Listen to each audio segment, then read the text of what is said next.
Hey, here we are in the second segment. Now we're getting into sort of the nuts and bolts of how electrical signals are generated in the axons of neurons. So, what matters initially is that there is a membrane potential in the membrane. What happens is you have an uneven distribution of ions on either side of the membrane, and so that causes a differential in charge or a voltage. Okay. Now, this membrane potential, this difference in charge, it's like a form of potential energy. So, a membrane at rest or a neuron at rest or at resting potential is not sending out an electrical signal, but that does not mean it's at equilibrium. Okay, so a neuron at rest is not at equilibrium. What it does is it has a resting charge or resting potential where it's relatively positive on the outside of the cell and relatively negative on the inside of the cell. And again, that potential usually at rest is around negative 70 millivolts. So, because of the uneven distribution of ions, again, it's more negative on the inside and more positive on the outside, you create this membrane potential or resting potential that's around negative 70 millivolts. And it's like holding back water in a dam, right? You have the water held back, and that gives the potential energy to do something when appropriate or when stimulated. All right, so this is just sort of a review of how resting potential is generated. So, how do you create resting potential? So, at resting potential, you have more potassium ions on the outside of the cell, and you have a greater concentration of sodium ions on the inside. I'm sorry, I messed that up. You have a greater potassium ion concentration on the inside of the cell, and a greater sodium concentration on the outside of the cell. And the way I remember that is you think it's salty on the outside, and I don't know if people still eat the Special K cereal, but you think it's got Special K on the inside. Okay, so it's salty on the outside with Special K on the inside. So that's how I sort of remember the distribution of ions here. Now, what creates this distribution is the sodium potassium ion pump. We talked about that earlier in the year, but what happens is this pump uses ATP, and if we look, with every turn of the pump, it pumps 3 sodium ions out and brings 2 potassium ions in. So every time that pump sort of alters its shape, it pumps 3 positive charges out and brings 2 positive charges in. Well, think about that like with your bank account, right? If you're spending $3, but you're only depositing $2 over the course of time, your bank account's going to go negative, right?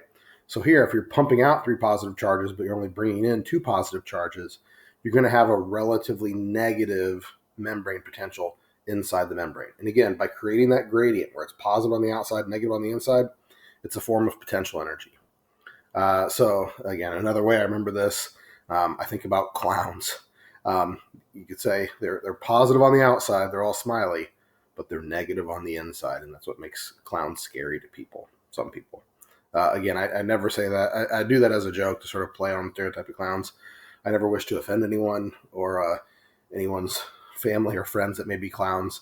I say that every year, but I remember I had a student one year named Bethany. This is an actual picture of a couple of her family members because many of her family members are actual clowns. So again, never want to offend anyone. It's all just a sort of a joke as a way to remember it's positive on the outside and negative on the inside. But that's the general idea. You create this gradient by pumping ions out and bringing fewer ions, positive ions, back in. All right. So this is something from your textbook. So we see that again, you have a higher concentration of sodium on the outside, a higher concentration of potassium on the inside. We've got these other negatively charged particles, these anions related to like DNA and proteins inside the cell. There are some chloride ions on the outside of the cell, but the biggies to pay attention to are sodium and potassium because they're going to be relevant in just a moment. There are pumps that operate that. Again, pump the sodium out, potassium in. But then there are also these leaky channels that can allow the ions to flow back down their electrochemical gradient. All right. So, what changes in the membrane? Well, the thing to remember here, again, if we peek at either a dendrite, a portion of a dendrite, or a portion of an axon, you have the membrane, and embedded in the membrane are these proteins. You have all sorts of pumps and channels in the membrane. Now, there are some different types of proteins embedded in these membranes. There are what are called ligand-gated ion channels. Okay, So if you have ligand-gated ion channels, remember a ligand is a signaling molecule, that ligand-gated ion channel can dock on the receptor, open up the receptor, and allow ions to pass through. This is what we tend to see on dendrites. So on the dendrite, you can have receptors that are ligand-gated ion channels. So a neurotransmitter can dock on the protein, dock on the receptor, open up the receptor, and then ions can flow in. There are also other membrane proteins called voltage-gated ion channels. Voltage-gated ion channels, they'll change their shape if the voltage changes. So if you change the voltage, the gates open and they allow ions to pass through. And these are the gates we tend to find in axons. All right. So recognize we've got a gradient here. We have sodium on the outside, potassium on the inside. Recognize that there are different types of gates. Some gates will open or close based on the ligands present. Other gates will open and close based on voltage. Okay, so that's sort of setting the stage. Now, there are some channels that are generally open. So there are potassium and sodium channels that allow those ions to leak back down their gradient. So remember, there's more special K on the inside, right? So potassium gates are generally open and allow potassium to slowly leak out of the membrane. Well, what if you have something that blocks the potassium channel? If you have some chemical that blocks the potassium channel, well, then potassium is going to build up even more on the inside because you're already pumping it in, right? So it's going to build up on the inside and make it more positive inside the membrane. And that can actually affect how your neurons fire. So some drugs, some medications can actually block some of these channels and actually change the membrane potential of your membranes. Okay, so now let's get into what actually happens with the electrical activity in the axon of the neuron, so the part of the neuron that will actually send the electrical signal. Remember, at rest, it's at negative 70 millivolts, okay? So it's relatively positive on the outside, relatively negative on the inside. So we've got a differential of about negative 70 millivolts. Now, if you have a ligand dock on a receptor and it makes it more positive inside the cell, like let's say a ligand docks and it opens up a receptor that allows sodium to rush in. If you allow sodium to rush in, that's called a depolarization. So at rest, the membrane is polarized. That means it's away from zero. So a membrane at rest is not at equilibrium. It's at negative 70 millivolts. And if you open a gate and allow positive ions to flow in, that's going to move it closer to zero, right? That adds positive charges to the inside of the membrane. So that's a depolarization. But what if a ligand docks and allows positive charges to flow out, or allows negatively charged ions to flow in? If you do that, it's going to make the membrane more negative, and that's called a hyperpolarization. It moves even further or farther away from zero. Okay? So depending on what ligand docks on what receptor, you can either make the neuron more negative or more positive. Now, something special happens, though, if a neuron happens to reach negative 55 millivolts. So let's say you have a neurotransmitter dock and it opens a gate to allow some sodium ions to rush in. Well, if you allow enough sodium ions to rush in to go from negative 70 millivolts to negative 55 millivolts, well, now the voltage-gated ion channel is open. And if the voltage-gated ion channel is open, you can have a huge influx of sodium. Remember, you've been concentrating sodium on the outside of the membrane, salty on the outside. If you open the voltage gates for sodium, whoosh, you get a massive influx of sodium ions and you get a major spike, a major depolarization. And this is an action potential. This is an electrical current that travels through the neuron. This is what happens as you're thinking right now.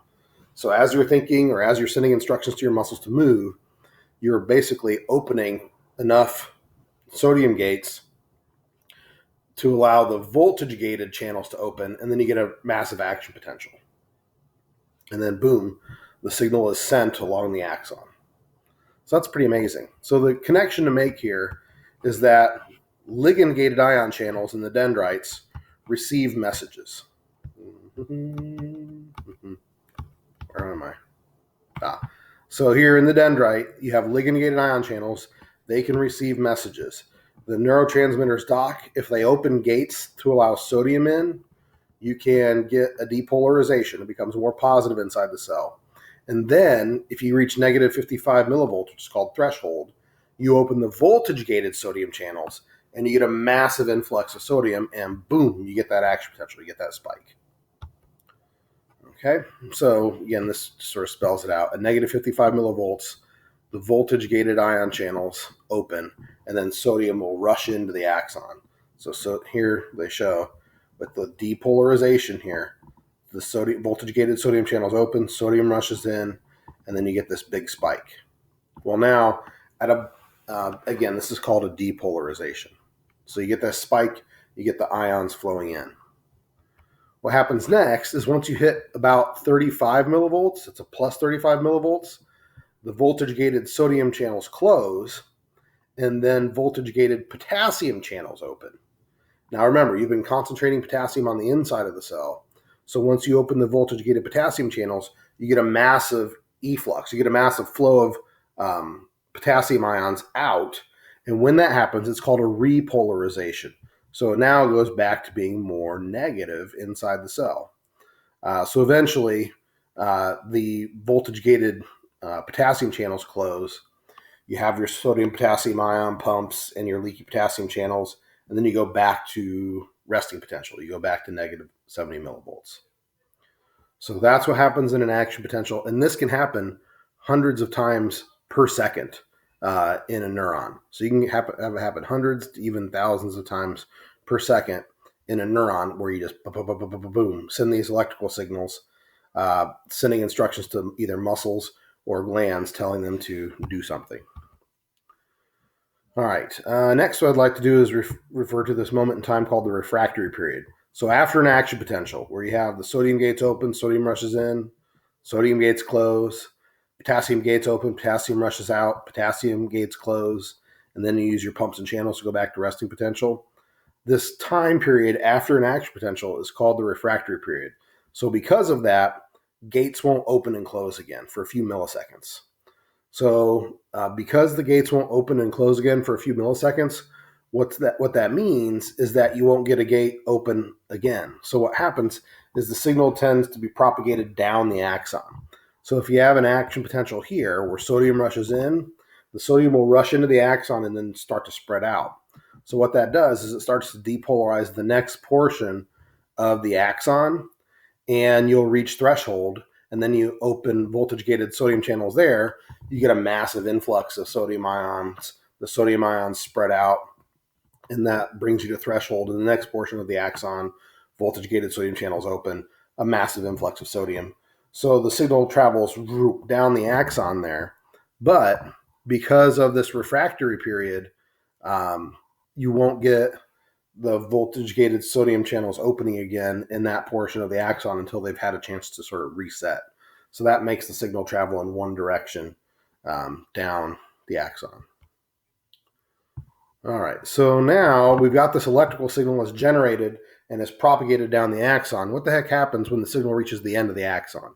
Well, again, once you get to the synaptic terminal, the end of the axon here, you can have these voltage-gated calcium channels. When the action potential reaches the end of the axon, these calcium channels open, calcium rushes in, and then it makes these little synaptic vesicles. They're just little sacs with neurotransmitters, fuse with the membrane in the synaptic terminal, and then the neurotransmitters get released. Those neurotransmitters cross this little gap. It's called the synaptic cleft. And then the neurotransmitters dock on receptors on the postsynaptic cell. So what happens is the electricity travels down the axon, calcium gates open, calcium rushes in, these little vesicles fuse and dump neurotransmitters across this gap, and the neurotransmitters dock on the next receptor, or dock on the receptors in the next cell, the postsynaptic cell. So the question is, what happens next, right? Well, it depends on the neurotransmitter and it depends on the receptor. But what can happen is the postsynaptic cell is either going to have what's called an excitatory signal or an inhibitory signal. If it's an excitatory postsynaptic potential, that means the next cell starts to depolarize. It becomes more positive. If it's an inhibitory postsynaptic potential, the next cell hyperpolarizes or becomes more negative. So this next cell in the pathway is either more likely to fire or less likely to fire. So bumping back to this image here, when the neurotransmitters are released at the end of this axon, they're going to make this cell either more likely to fire, which means it depolarizes, or less likely to fire, which means it hyperpolarizes. All right. Thanks for your patience with that. So then the question is, how do you stop the signal, right? So what's going to happen to these neurotransmitters after they've docked on receptors in the postsynaptic cell and either cause the next neuron to fire or not fire? Well, one thing that can happen is that the neurotransmitters can just diffuse away out of this cleft or out of this gap. Another thing is that enzymes in that space can degrade or break down the neurotransmitters so the signal stops. Or sometimes what can happen is you reabsorb, think of like endocytosis, you reabsorb the neurotransmitters back into that presynaptic cell. They basically take their toys back and hold them until the next electric action potential. So again, these neurotransmitters can either diffuse away, be destroyed by enzymes, or take them back up into the presynaptic cell in order to stop the signal. All right, so I think the last idea that we'll look at here is the notion of summation. So getting a signal is either going to be excitatory or inhibitory, right? An excitatory postsynaptic potential makes this next cell move closer to threshold. An inhibitory postsynaptic potential makes this next cell hyperpolarize. So what you do is you're getting input from different neurons, right? You think about it, the dendrites of a neuron, it's getting input from all these different sources. Some sources are sending a signal saying fire, fire, fire. Other sources are sending a signal saying don't fire. Oops. So what matters is the summation of this. You sort of add together what are called the EPSPs, the excitatory potentials, and the IPSPs, the inhibitory postsynaptic potentials. And all that matters is if you reach threshold. If the signal gets to negative 55 millivolts, then you start opening these voltage-gated ion channels in the axon and signal goes on. Okay? So again, what makes something excitatory or inhibitory? Well, it depends on the neurotransmitter, it depends on the gate. Are you making positively charged ions flow into that next cell? Are you making positively charged ions flow out of the cell more readily? Are you allowing negatively charged ions to flow into that next cell? It all depends on what gates are opening and closing. But what matters is, are you making that next cell depolarize enough to open the voltage-gated ion channels? All right, so we'll pause here. This is something that typically takes a little bit of time to digest. So if you have questions, let me know. Thank you.